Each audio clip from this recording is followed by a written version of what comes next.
Oh, not one. Something at the beginning, and then later, I don't know. She's on, yes. Katja? Katja, are you there? Katja, you there on the Zoom? I am, but I can barely hear you. Now I heard you loud and clear, but before that I could barely hear Yeah, I you. wasn't talking to the mic at all, sorry. Okay, then that's explained. I'm just wondering if you want to say something before Jochen gives his talk? Do you want I can say something really quickly. Yeah, Okay, I mean, so I'm going to introduce the event, and then, well, Doug's first going to introduce the event, then I'm going to introduce the event, and then I'll pass it over to you. Okay, sounds you can good. Pass it to Jochen for his slides. Sure, thank you. Okay. Okay, we can start the live stream, Jax. We're good? Okay. Hello, everyone. Welcome back to Concordia University's Fourth Space. Thank you for joining us for the next event in the Hope and Agency in Uncertain Times conference we're hosting this week. Today's event is titled Transdisciplinarity and Agency, Affecting Change Through Research Across Knowledge Systems. And it's important for us to situate you. We're streaming to YouTube live from Fourth Space, and we are located on unceded Indigenous lands in Chichage, Montreal. As you know, here at Fourth Space, we work with our university community to help mobilize knowledge with daily activities examining research questions and projects across the university. Everyone joining us on Zoom, we're running this as a live streamed Zoom meeting, which means we welcome comments and questions via the chat, and we will bring those to our panelists. Those of you in the space, watch for us with the microphones. We'll be bringing one over to you for your comments and questions so that everyone can hear. With that, it's very much my pleasure to hand it over to the co-director of the Loyola Sustainability Research Centre, also Associate Professor, Department of Geography, Planning and Environment, Sarah Turner. Sarah. Thanks, Doug. Welcome, everybody, to the third day of the Hope and Agency in Uncertain Times conference. This is a Sustainability Across Disciplines conference organized by the Loyola Sustainability Research Centre and the Loyola College for Diversity and Sustainability.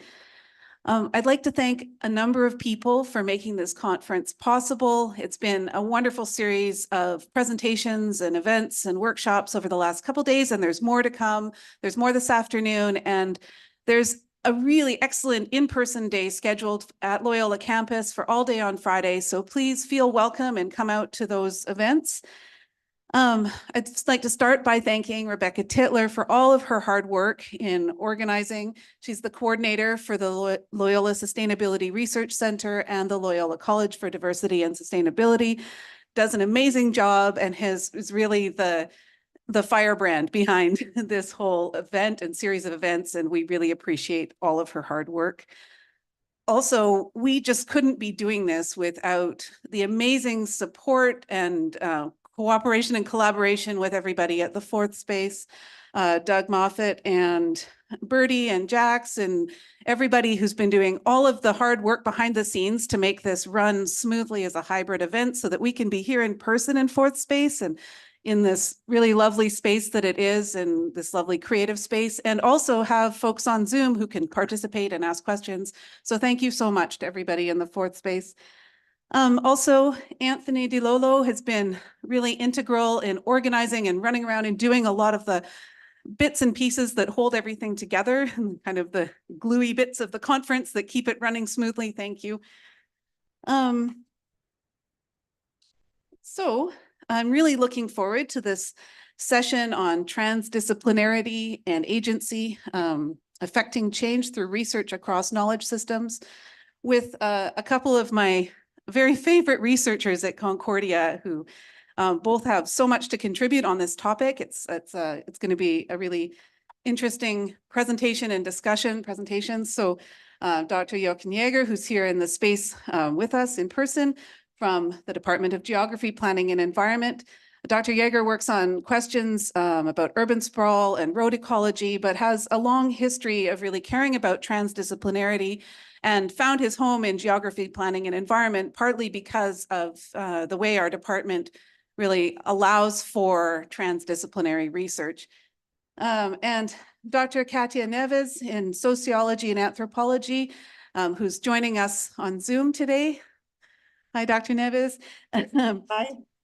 Katja works on human and more than human ecological dynamics and political ecology, and also has a really long history of contributing to conversations around transdisciplinarity. So I will now hand it over to you, Dr. Neves, and thanks. Thank you. Thank you so much for your generous introduction. I'm just going to say a couple of words because then Jochen Jaeger and I are presenting together. Our presentation is divided into two halves, but they're highly complementary. I hope you will enjoy that. Concord is an exciting place to be for transdisciplinary research. It's what brought me here, and that was already 20 years ago before it was such a catchphrase. One of the things that Jochen and I are very interested in is this sort of conundrum where there is a growing recognition of the need for transdisciplinary research and transdisciplinary thinking, but it hasn't quite translated into practice across the spectrum. So old traditional boundaries between disciplines are still in place. So this is part of what we're trying to understand and grapple with our presentations. Jochen has a lot to say about the reasons why this kind of work is difficult. And then I'm going to present sort of a broader discussion of Western systems of thought and traditions that fuel these kinds of divisions. So we will take an hour for our presentation, but we've created space for questions. So we started at 12:35, so we should end at 1:35. So without more conversation on my end, I would like to pass it on to Jochen. Thank you so much, Katja, for inviting me to present in this session. I will share my slides. So the first one is for our session together here. And my own presentation is about the topic transdisciplinarity and agency affecting change through research across knowledge systems. And I would like to share some experiences that a colleague and friend of mine, Martin Scheringer, and I have made over the last 25 years. And I will start right away with just some of these things are blocking my view of my slides, sorry. With an example, the research we are doing is about landscape fragmentation by roads and other barriers that are movement barriers for wildlife. That's an example where transdisciplinary research is needed. And we have worked with the European Environment Agency on this topic. And another topic is urban sprawl, where a disciplinary approach alone is insufficient. I would like to start here with a definition of ecology, which may not be familiar to a lot of you. And I think it's very interesting. It's by philosopher Georg Picht from Germany. Ecology is the realization of the immanent measures or proportions of nature.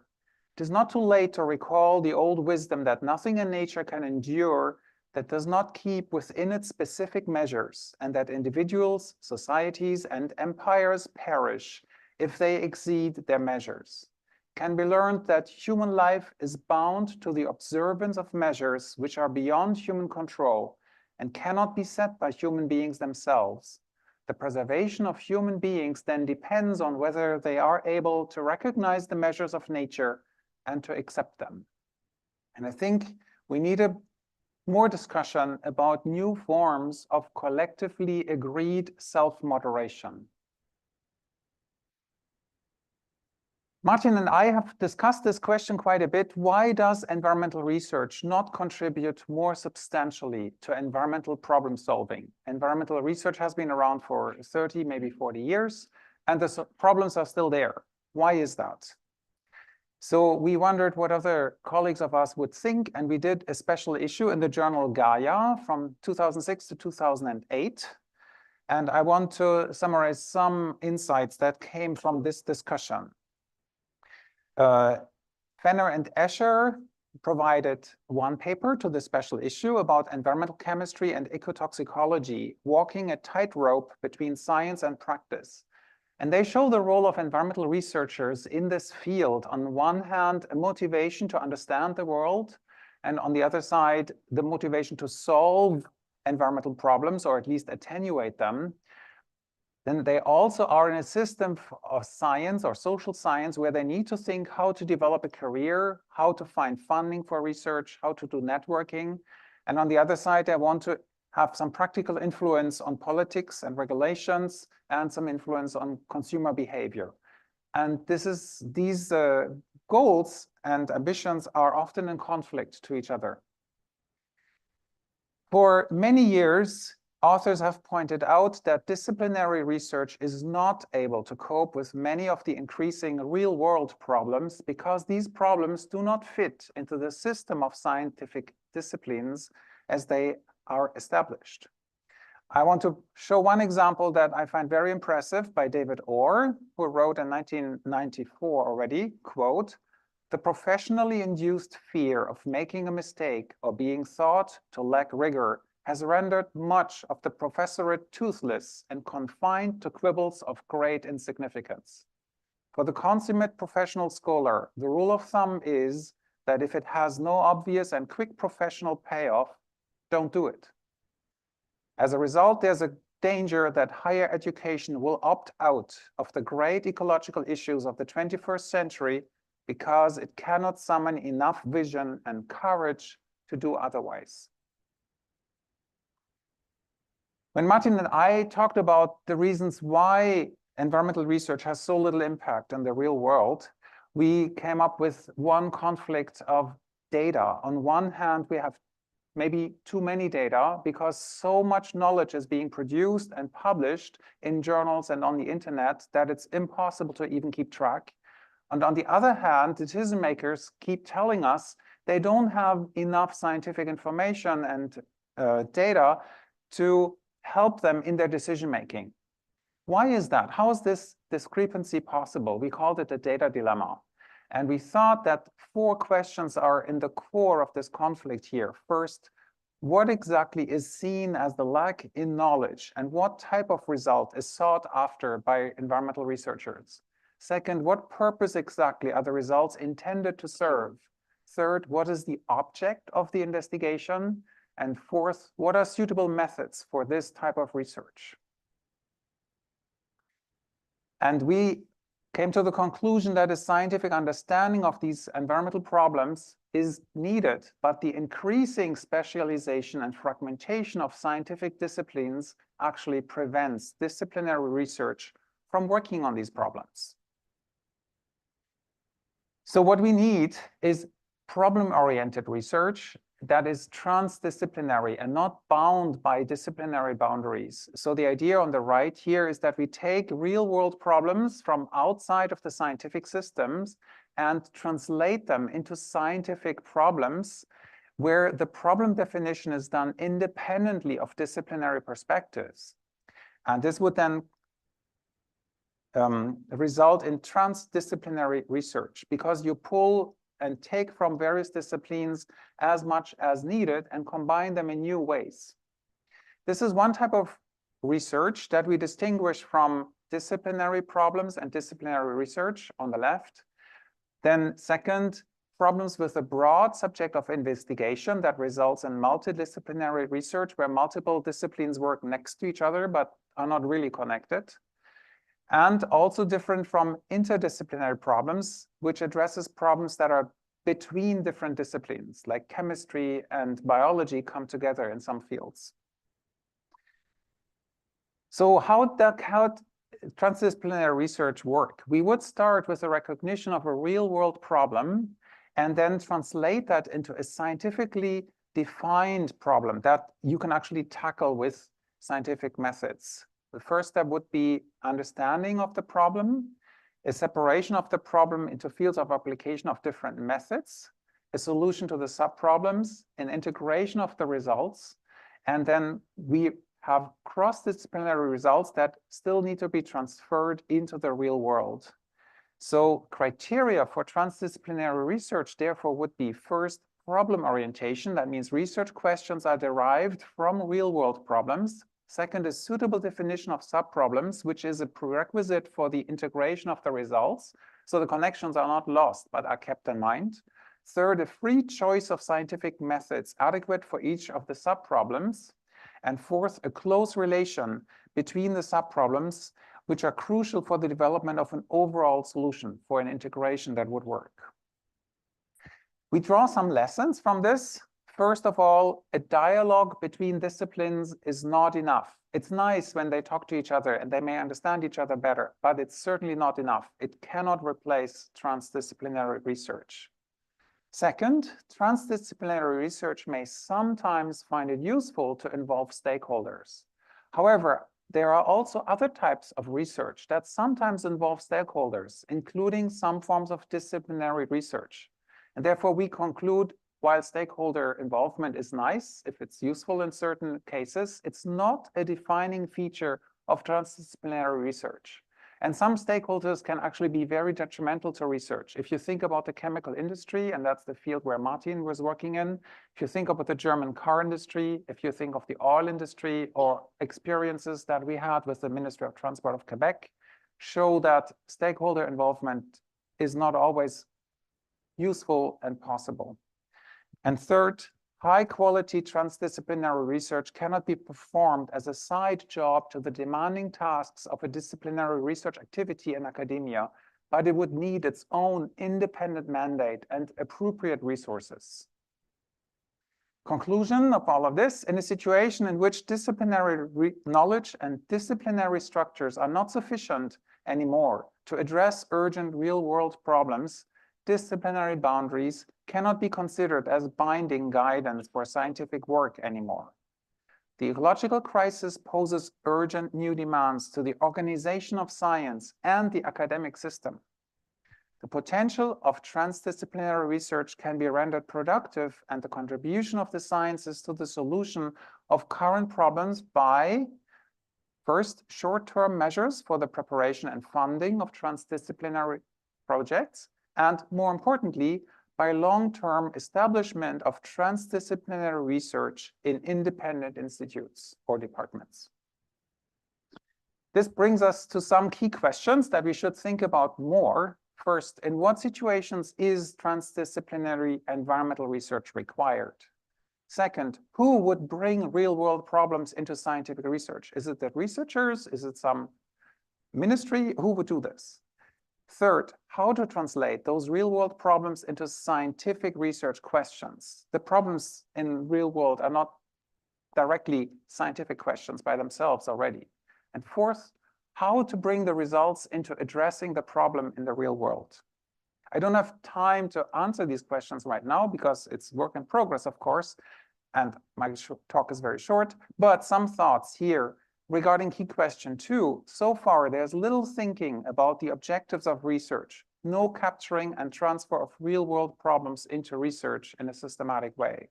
It's left to researchers who take initiative, and that's not enough. Key question 3, researchers so far remain in a disciplinary perspective, and there is a misuse of complex real-world problems as a context for disciplinary research. Key question 4, we still have a major preference for technical solutions rather than changes in behavior and in institutions. For example, the Jevons paradox, you may know about that, an increase in efficiency and resource use has pretty much always led to an increase in total resource consumption rather than a decrease, because we use technical solutions and make things more efficient without changing our behaviors and our institutions. Examples, urban sprawl and road construction. You know that urban sprawl is proliferating in Montreal as in many other places on the planet. And another important topic that some awareness is increasing now is sand extraction and trade. Because you cannot use sands from the deserts, a lot of sand is taken from beaches. This is an example of beach sand mining in Sierra Leone. Here's an example from Moroccan coast. And in India, there are even sand mafias doing this work. This has only been realized about 10 years ago with this important paper here, Sand Rarer Than One Thinks. First author Peduzzi stated, quote, "The current level of political concern clearly does not match the urgency of the situation." We then wondered, what role would other parts of society play that maybe can help academia here. And I want to mention the arts. This is a super famous film, Curious Katzi. It means Crazy Life or Life in Turmoil from 1982. There's not a single spoken word in this film. If you don't know it, I highly, highly recommend it because it gives you a connection on a different, not so rational basis to what our world is like.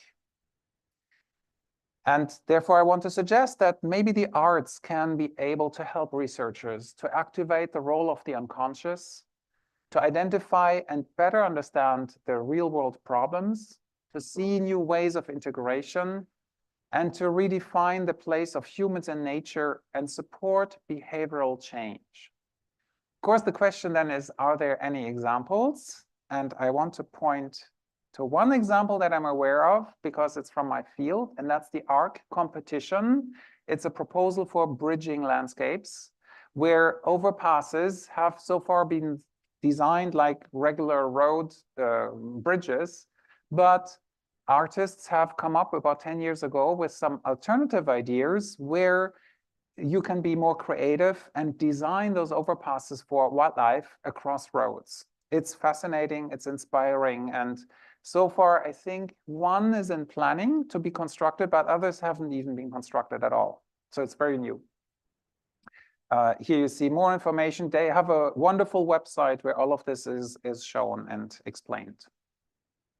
So how can we address the global ecological crisis? How to not despair? I think, based on what we've seen in the last 30 years, conventional disciplinary science will clearly not be able to create the solutions we need.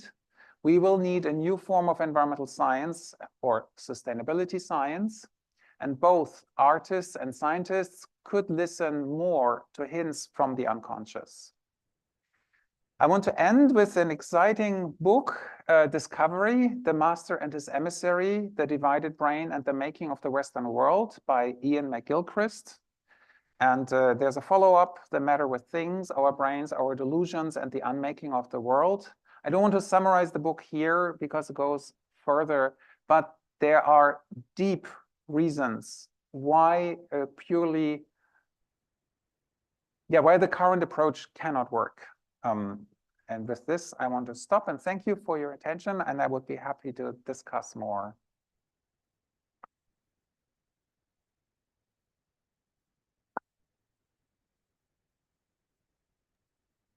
Thank you, Jochen. I hope that you're paying close attention to Jochen's presentation because there's a lot of synergies between the first half and the second half, which will be more enjoyable if you piece them together. All right. So are my slides visible? Yep, Yes. I can see that. Yeah. Okay. So I'll get started and I will minimize my face here. All right. So we tested this before and it was working. I'll start with a little story of an encounter I had last year at a conference. It was a retreat where we were mandated to develop bridges across different disciplinary traditions.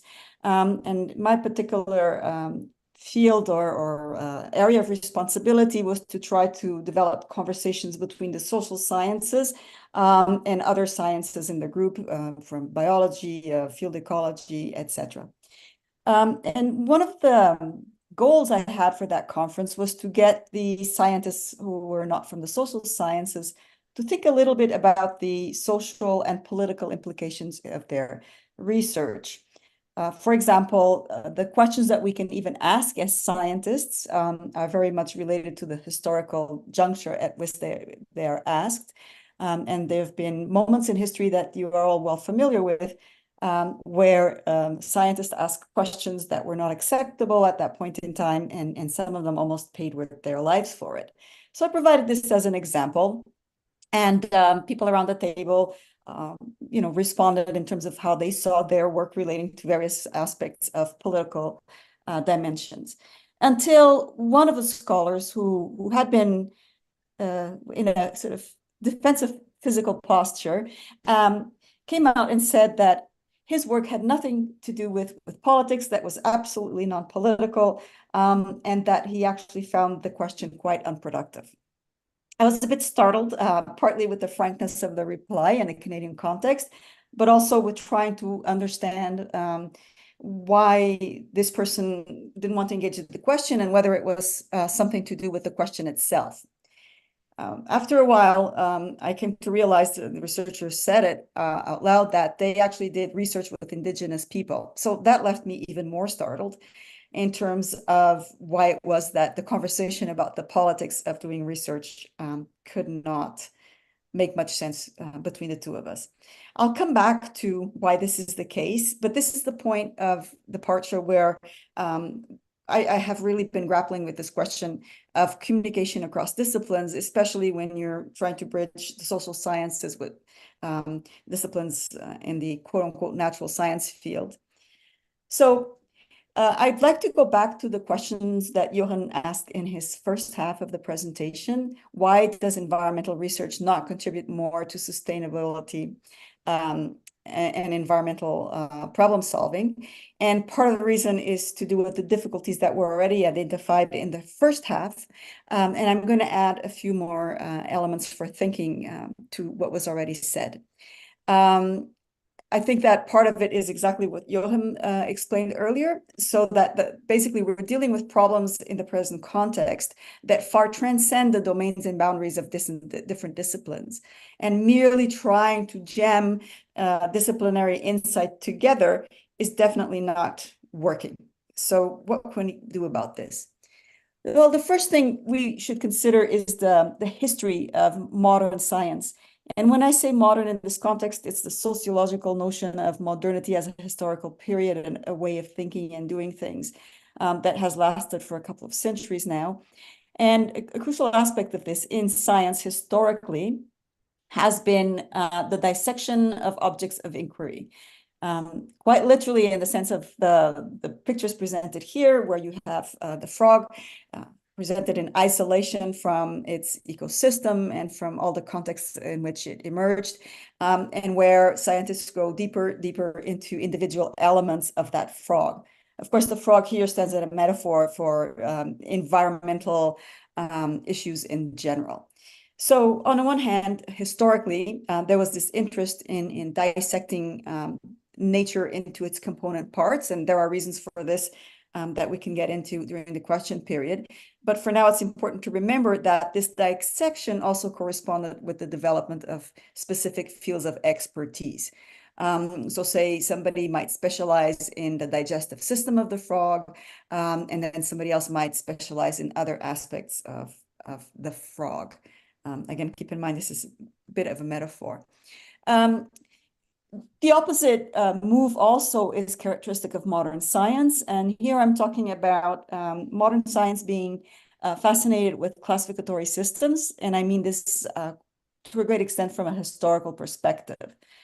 So not only is science historically interested in determining objects of inquiry separate from their context, so that they can be analyzed in themselves, but there's also a tendency to, or an emphasis on categorizing and understanding relationships between parts. I'm not saying that this is inherently wrong. I'm not even in this field of scientific production. What I'm saying is that it can be reductionist if no other more relational understandings can be brought to the discussion, and as Jochen pointed out earlier. With the classificatory systems, there have actually been science wars. We could think about William Bateson and Darwin. William Bateson very interested in talking about relationships between species and environments in ways that were much more holistic than the Darwinian tradition, which ended up being the one that had the greatest impact on science, at least for until the mid-20th century. So then, of course, we have the entangled frog, which social scientists enjoy talking about and make important points, which is the frog that, is not only entangled with its ecosystems and relationships with its history of evolution, etc., but also with human worlds, affecting human worlds and vice versa. Because the other aspect of the history of science is the tendency to separate natural worlds, again, quote unquote, from social worlds, as if these were autonomous entities that could be understood without looking at the effects that one has on the other.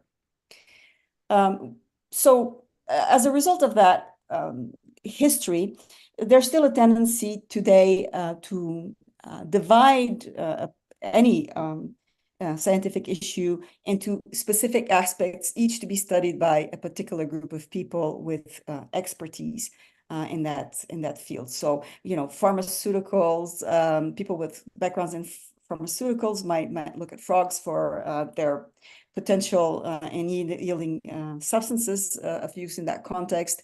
Others may look at their place in the ecosystem and so on. But there's a bit of a approach to frogs that tend to isolate their various sort of livelihoods in across different domains. So part of what we're trying to get at here is to use a phrase that Nora Bateson, she's the granddaughter of William Bateson, uses a lot, is that the frog is never just that and nothing else. It is always in relationship with its own history of the past, and that history, if you think about the whole history of the evolution of frogs, it's a history not only between frogs at different points in time, but frogs in relationship with context at different points in time and so on. So these are very complex, holistic relationships. And the other one is the reminder that the map is not the territory, which is a phrase that Nora Bateson's father, Gregory Bateson, used a lot. He didn't coin it, but he used it frequently, which is the danger that sometimes occurs in scientific knowledge production, that even though we're all very aware that we're basically dealing with a particular aspect of an issue, that doesn't represent the whole of the issue. We sometimes end up forgetting that. And so we will treat the part as if it represented the whole. So, for example, the frog in a specific ecosystem, as if that there were all there were to be to know about that particular frog. We do that in the social sciences as well, when we basically reduce the discussion of frogs to culture, metaphor, and so on, and we completely disregard ecological dynamics and so on. So in this sense, what is the realness of the frog? And is my frog from the social sciences more important than your frog in whatever field you may be? Sometimes we end up having these discussions, again, not in the literal phrasing that I put it here, but in terms of disciplines in some way competing with one another, sometimes even for funding, trying to promote their particular objects of inquiry, the way they've dissected it as being the important one. So, for example, whether counting or deploying a quantitative approach to ecosystem understanding is a more important frog than the one that tries to focus not on a quantitative relationship, but say qualitative understandings maybe in sort of imbued in indigenous knowledge. So these kinds of conflicts tend to not be collaborative and tend to try to promote one view above the other, which really gets in the way of holism, and therefore prevents our ability from tackling the really complex environmental problems that we're faced with right now. So what we end up having is the oblivious frog, which is, you know, us scientists, I include myself here, who are kind of fighting for our turf in terms of thinking that what we're researching is perhaps more important than other kinds of research, while the world continues to head in very worrying directions around us. I am not above any of this. As a social scientist, I'm always living with the bias that I think that the social construction of environmental problems is at least as important as the environmental problems themselves, and perhaps even more, because of how they impact our own perception. So I suffer from that bias as well. I'm not trying to claim any kind of superiority or external view on any of this. But this is something that we're confronted with, and I personally am very committed to overcoming. So linking to what Jochen has said, the history of our discipline has been very much based in terms of modern science on the establishment of disciplinary boundaries, which are constructed around objects of inquiry that are often assumed to exist in of themselves in the world. And we rarely recognize that those objects of inquiry are actually the outcome of disciplinary constructions. So, for example, to think of a particular item, such as, for example, a frog, as only or mainly cultural, it's not that this object exists out there, it's that as a sociologist or an anthropologist, I've carved out that object of inquiry. The other thing that happens in terms of academia is that people get rewarded for being individuals and doing work individually. Even when people work in teams, it's usually the lab director who gets the most recognition and the most advantage out of things. People are promoted in terms of their output, and that's their individual output mostly. They have to show that they've achieved certain things, even if working in teams. The higher forms of rewards, so for example, research chairs and so on, are given to individuals, not necessarily to groups. And so these kind of things reinforce, to some extent, the continuation of boundaries. One other aspect that needs to be considered here is the need to decolonize knowledge practices. The Western division between the production of knowledge and the world that exists out there is definitely a Western production. So there are groups that produce very important or that abide to very important knowledge practices, but their knowledge is not considered as worthy of being in conversation on equal terms with scientific knowledge. When in fact, often the ability to deal with complex environmental problems definitely is related to our ability to collaborate across these knowledge practices. So Jochen already talked about why this matters, so I'll keep on moving. And I'm going back here to something that Jochen brought up in his conversation, in his presentation, as to whether this is a matter of translation. Is it a matter, going back to the story I presented at the beginning, of me as a social scientist developing a better way to communicate with a natural scientist who did not relate at all to my question on the politics of knowledge? Is it about us creating a common language on this? Maybe, but what I want to suggest is that there's more to it. It's not just about creating a common language. It's about getting past that. And why? Because what we're aiming for is sort of a multiple contextual description. So going back to the notion of conducting problem-based research, which Jochen presented, if we're going to focus on problems and then develop the research around the problems, translation is not going to be enough. What we may need is better maps as navigation tools to deal with that approach. So to quickly come to an end so that we can then have time for questions and answers, if we start with the transdisciplinary image on that side, it's not just disciplines talking to one another as you would have in the interdisciplinary. And as Jochen pointed out, in the interdisciplinary approach, you have some disciplines that are cognate, so they're closer to one another. Communication across those disciplines is easier. And if they're on opposite ends, it can be actually quite difficult, and translation may be virtually impossible. If you start on the side of looking at a problem that everybody's going to work through together, then this is a different conversation. So what does that mean?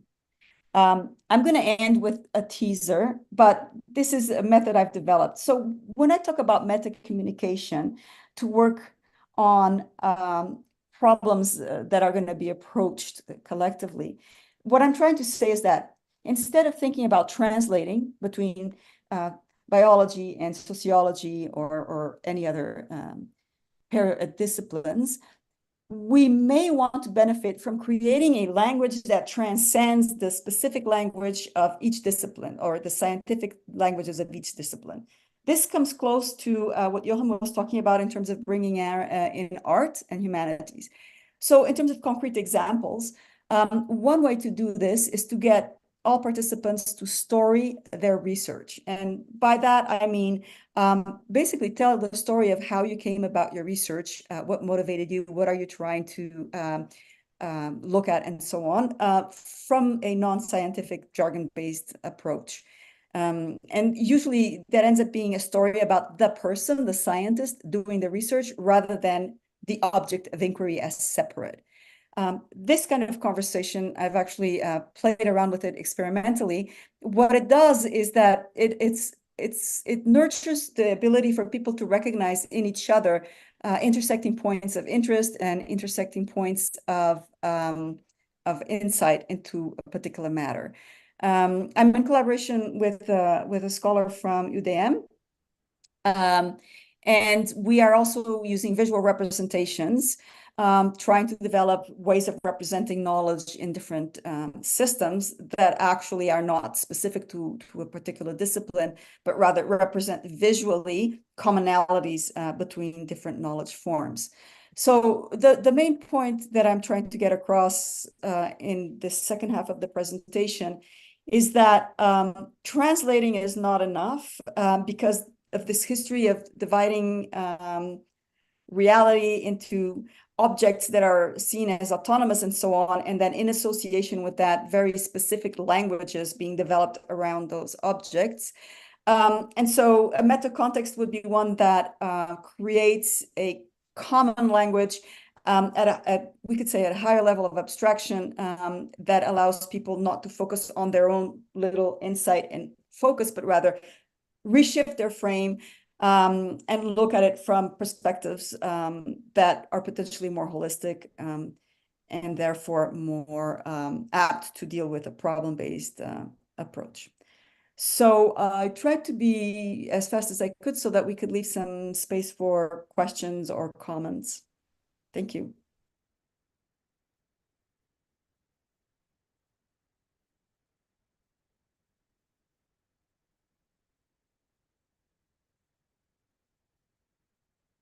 We have some questions from the in-person audience or from folks on Zoom. If you're on Zoom and you want to, oh, there's a question back there.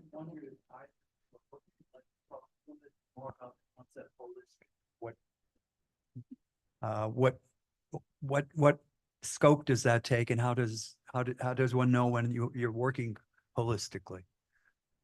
Yeah, if I may, I think that's a very good and very important question, because we have criticized, Katja and I myself, quite a bit a reductionist approach. And it's not that the reductionist approach is wrong. It's just so incomplete. It's a specialized task.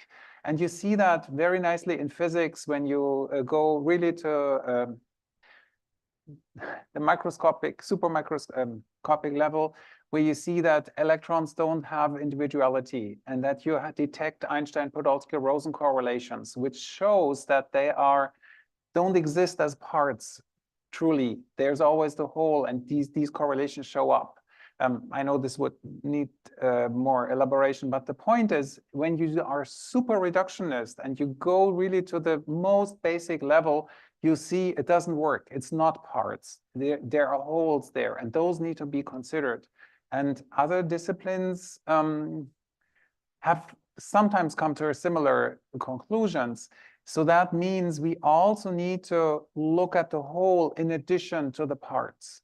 And that's what I call holistic. So a big discussion has been ongoing for the last 40 years about emergence, like emergent properties, where that has come up, and people have wondered, where do these additional properties come from that we cannot explain based on the parts alone?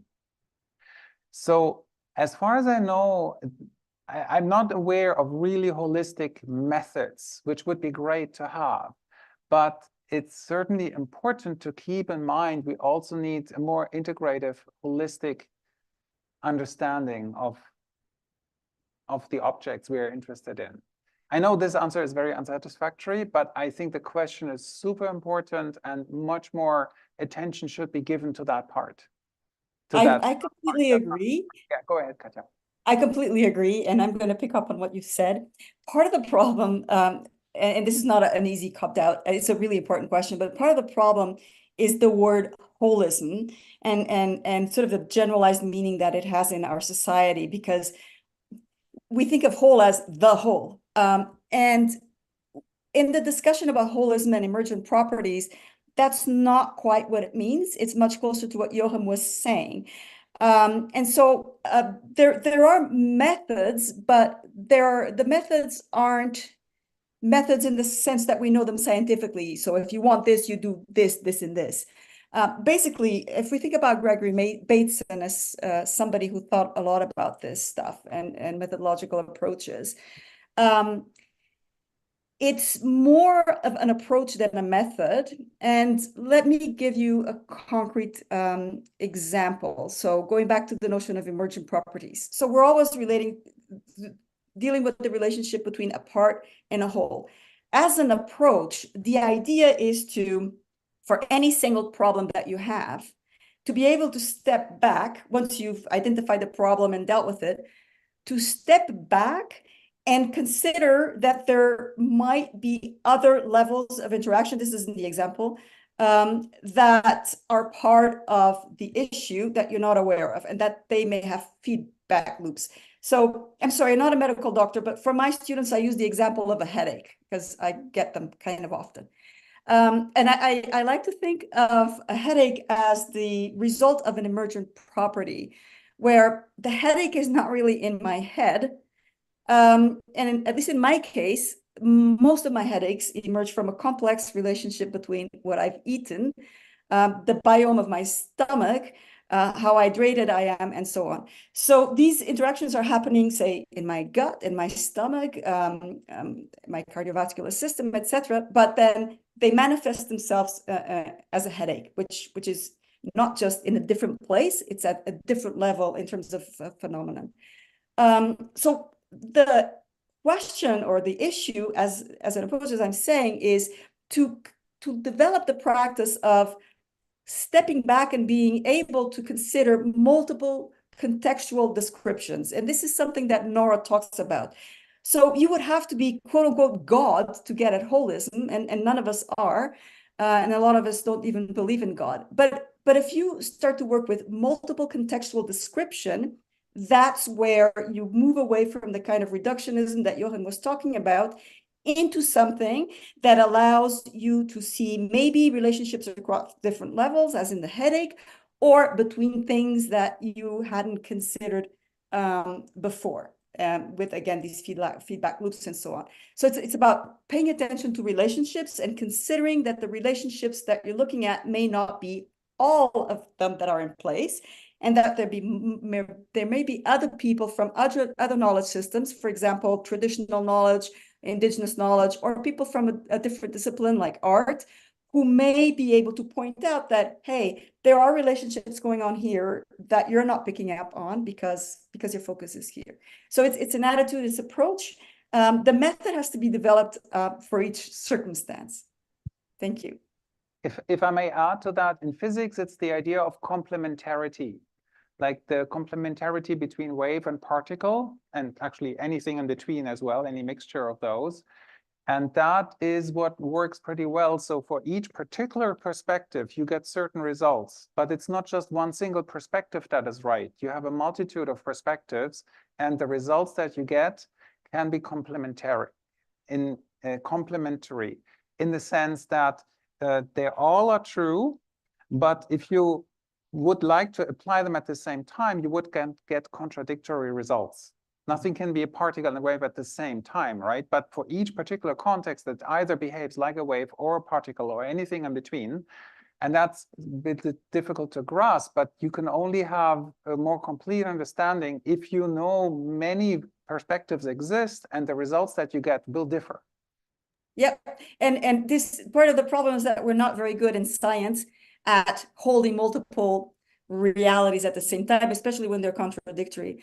And this has to do a lot with the history of Western thought, where we think a lot in terms of binary dynamics. So, for example, a frog is a social construction when it's like the princess kissing the frog, etc. But it's also a social construction when the biologist says this is an object of inquiry. But the frog is also a frog in a living world, regardless of whether we're there or not. So it's socially constructed and it's not at the same time. And we tend to want it to be either one or the other, and we have a great deal of difficulty. And even when we admit that it's both, then we kind of go, so now what? You have the social scientists, you have natural scientists. How do we go and deal with the politician who wants to know what they're supposed to do about the frogs? So again, I think that the meta contexts are really important because it forces you to shift your attention away from what you're used to, and to speak to a context that's more widely shared by different groups of people, including those with whom you're trying to communicate outside academia, for example, like policymakers.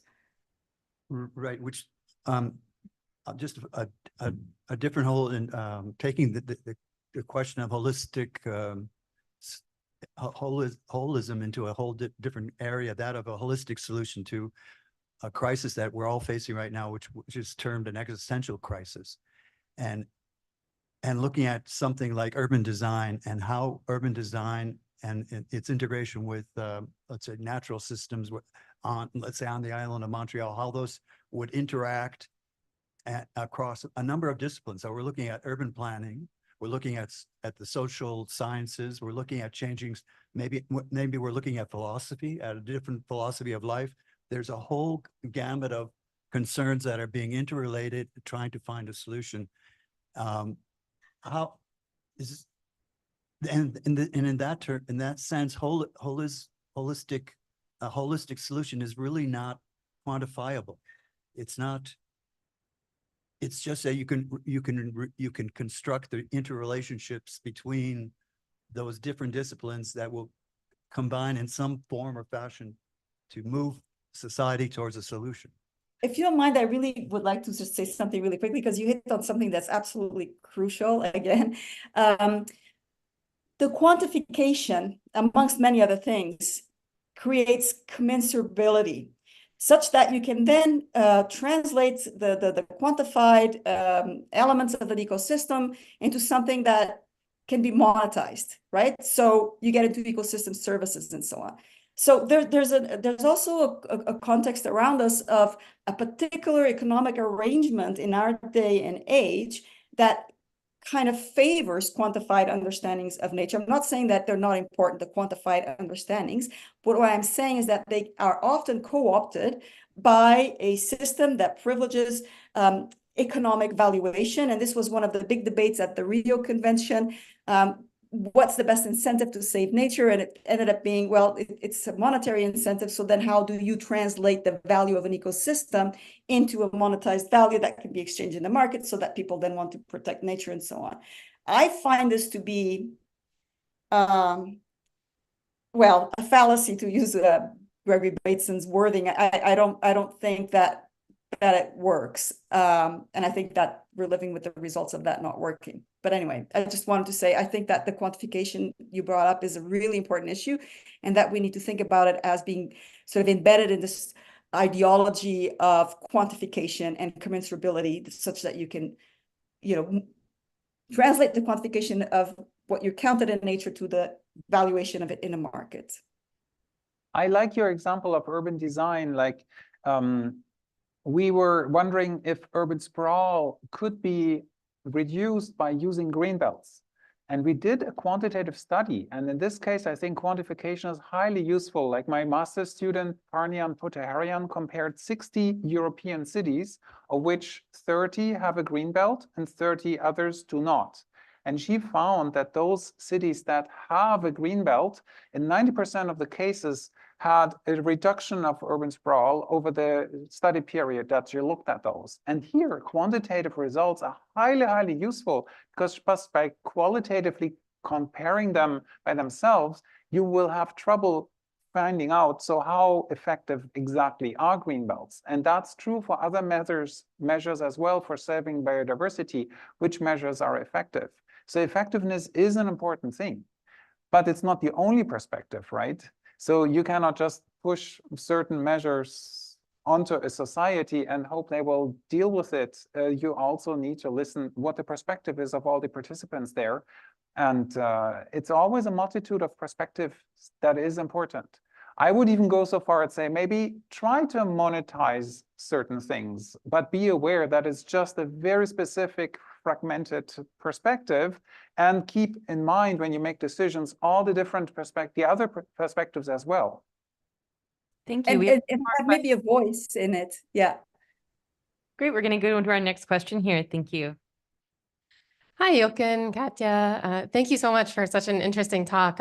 I don't know if you can actually see the audience, Katja, but it's Carly Zeter. It's nice to see you. I have so many questions, but I'm gonna pick one. And I think a couple things that stood out to me, kind of wearing my professor hat, were when you were talking, Jochen, about how, you know, high quality transdisciplinary work can't be like a side job to other disciplinary work we're doing. And I find myself really struggling with that in terms of graduate student training, because ideally, you know, we would love our students to come out of degrees to be able to think in these transdisciplinary ways, work in transdisciplinary collaborations. And I find, at least in my lab, in my biology department, when students are engaged in these transdisciplinary projects, it is almost a side job to their other work, because it's not the disciplinary piece that they need to present and defend to their thesis. They're not necessarily leading that effort because it's highly collaborative. So we work often with groups of students across biology, design, and engineering. And it is like this really wonderful and rewarding process to see them learn to talk to each other and to create things and to move research forward. But it takes years, and then none of them can really take ownership enough of it for it to be theirs. And so it's always on the side. And so how do we just keep doing it on the side? Are there, you know, fundamental shifts we need to make in the way our universities or departments or graduate training programs are structured, so that we can make sure that we're giving students these opportunities? Because I think that's often where it starts. All our students are trained as disciplinarians, and then they get jobs, and suddenly we're like, yeah, now go be transdisciplinary. Yes, I love your question, Carly. That's great. And I would go so far to say we need better spaces for that and better support systems. So Martin and I said we need institutes for this, or departments for this, that are dedicated to that. I think we cannot further any longer afford having this done as a side job of a few willing individuals that say, this is more important to me and more interesting than worrying about my future career. Because you may publish your papers, and then the scholarships for a postdoc go to somebody else, and it will be kicked out of the system. I think major changes for academia are needed. I appreciate a lot that Concordia is trying to provide spaces for this, like we can do this here, the conference. We have the Loyola Research Centre for sustainability science. But it doesn't have a lot of money, right? So I would likely say other departments or activities and research centers that are more disciplinary usually get more money. There may be some exceptions in the arts and others, so that's great to see. But it's tricky. It's really tricky. Yeah, and we do have the lovely example of Indy.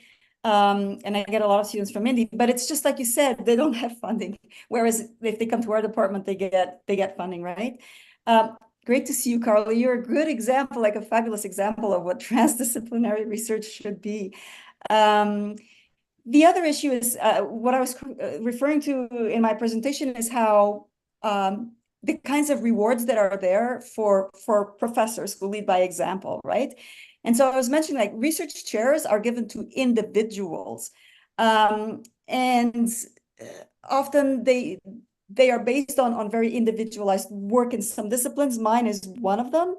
And so I personally would like to see more rewards going into people who do transdisciplinary. Why not just divide a research chair between 2-3 people, which I know is not, and the reply is going to be it's not practical. But it's not practical because we're not used to doing it. We've all done things that we thought were not practical, and it turns out maybe there were better ways of doing it once we get used to it. So it's a mind shift that actually needs to happen. And it's about also us changing our culture of how we relate to one another in collaboration. Again, we're in a place that rewards individualism, or that name that is the lead in the article and so on. And I think that especially those of us who are now sort of established in our careers, maybe we can do more than just not be happy about it, and think of ways in which we can promote, even propose ideas to the administration. I find that Concordia has been very receptive to really innovative things. But if we don't present suggestions, we can't expect the administration to come up with them because they're busy with other things. So I think there's a really good opportunity here for us to do good work. Thank you. We have time for one more question. Great, thanks. Hi, Katja. It's nice to see you, and thanks, Jochen, also for that. The talk. I'm talking about the funding. That what did come to mind. What are your understandings of how these types of transdisciplinary research are being funded by federal or provincial research funding agencies? Are there interesting or encouraging developments on that end where they are doing that? And are these arrangements being studied? So are there any examples that you are aware of from the past like 10 years or so where there's some really innovative transdisciplinary research? I imagine climate, there's a lot of stuff going on in the climate space where this is happening, but curious to hear if you are aware of some really successful examples of that, where there, and what sorts of methodologies, like how do you move from just translating to actually having a really meaningful exchange between disciplinarians, so that they can really get out of their sort of baggage and move into new ways of understanding and redefining the research questions in ways that really move the project forward to actually resolve these problems. So like, just, I guess, bref, like what sorts of arrangements do you think that are happening that are really interesting? And I'd love to hear more. Thanks. I'm going to speak first just for a reason, which is I want to credit the scholar I mentioned earlier, and I really wanted to mention her name, is Morgan Craig from UDM. And she invited me to be part of the project that I was talking about, which is an FQR project. And basically, she's a geneticist. And the team is the geneticist, there's a philosopher, there's a social scientist with me, an ecologist.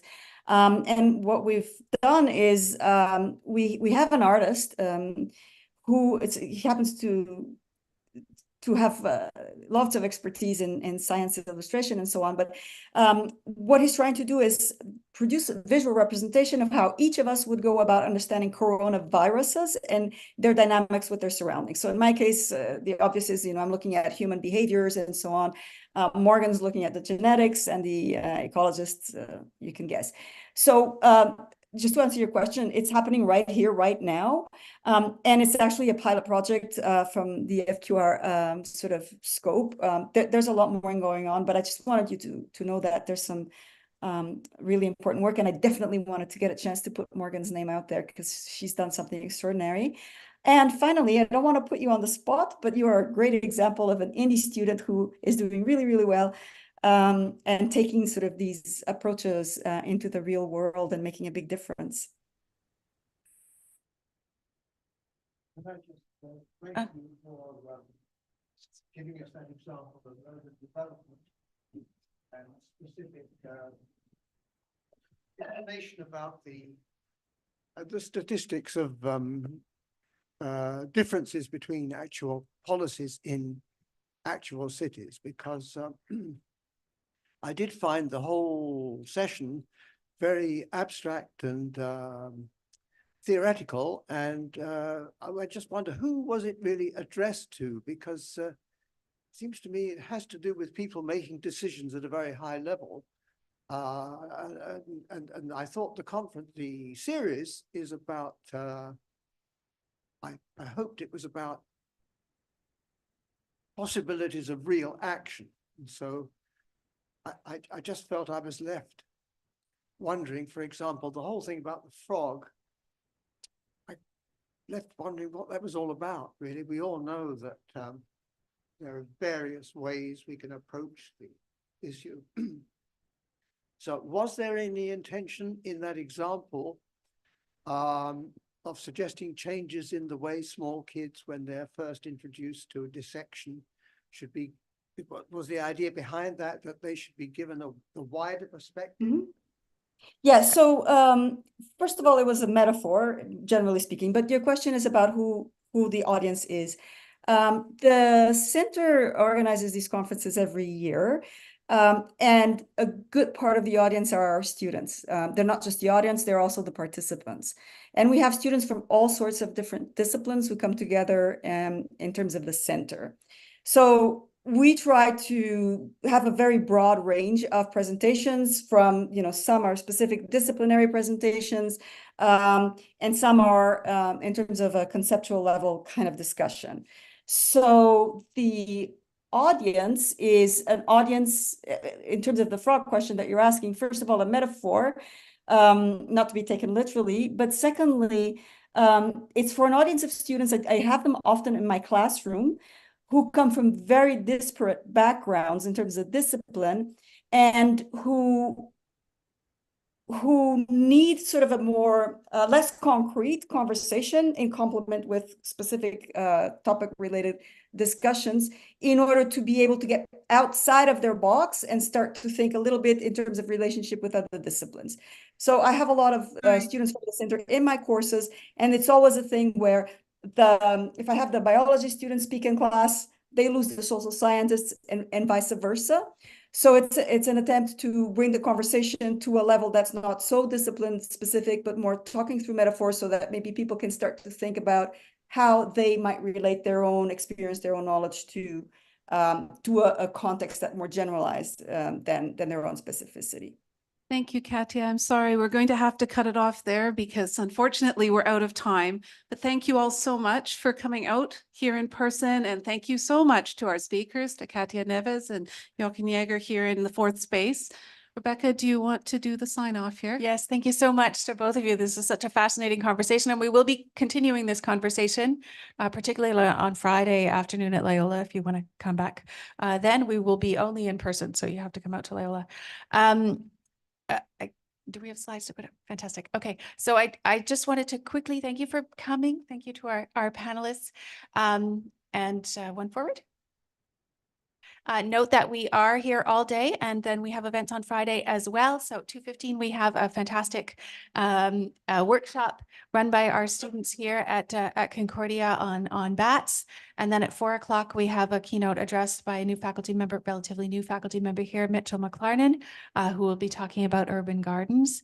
And then on Friday, this will be available on Zoom and in person in the space. On Friday, we are in person at Loyola, a whole series of discussions and presentations from students and faculty members. Of particular note is this 1:30 session, particularly relevant to the conversation that we've had here today on agency and academic legitimacy, where the line between advocacy, advising, and academia is. We will follow through with this discussion in a little bit more of an applied context. So if you can make it to Loyola on Friday, that would be fantastic. And can we move forward? Sorry to go through this very quickly. This conference is held every year, or some form of a conference of sustainability across disciplines conference is held every year, hosted by the Loyola College for Diversity and Sustainability and the Loyola Sustainability Research Centre. This particular topic about transdisciplinarity is very dear to our hearts, because it is kind of the principle behind which both the college and the research center function. Our goals being to foster the conversation across disciplines and foster transdisciplinary work at the college at the undergraduate level. We have Katja Neves spoke about having students from different disciplines in her classes. We do have students majoring in 50 different departments and majors at the college who are minoring in sustainability studies. So they come from all four faculties, from the arts, the sciences, social sciences, humanities, you name it. We have everybody. So fostering those conversations at the undergraduate level. And then the Sustainability Research Centre is to foster the same conversations or similar conversations among the grad student and faculty community. We are in collaboration today with Force Space and their fantastic team who really are so incredibly professional, and we so appreciate all of their patience and support. This conference is also brought to you with financial support from the Office of Research, and a lot of the number of the projects that we discuss are also funded as seed funding from the Office of Research, particularly under our Sustainability Research Action Plan, which has as some of its targets fostering research across disciplines and transdisciplinary research. We also have funding from the School of Community and Public Affairs and First People Studies, from the Science College, and from the Departments of Biology, Communication Studies, Geography, Planning and Environment, and Political Science. Here at Concordia, we're very grateful for continued support from all of our partners. We hope that you in the space will stick around. There's coffee and snacks in the back. We'll start up again soon. And if you're on Zoom, you can take a break and come back as well. And if you feel like hopping into the space, we'd love to see you as well. Thank you so much.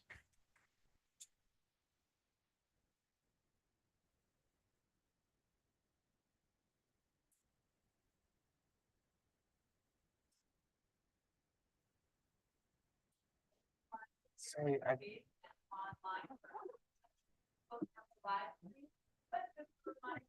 here now, right?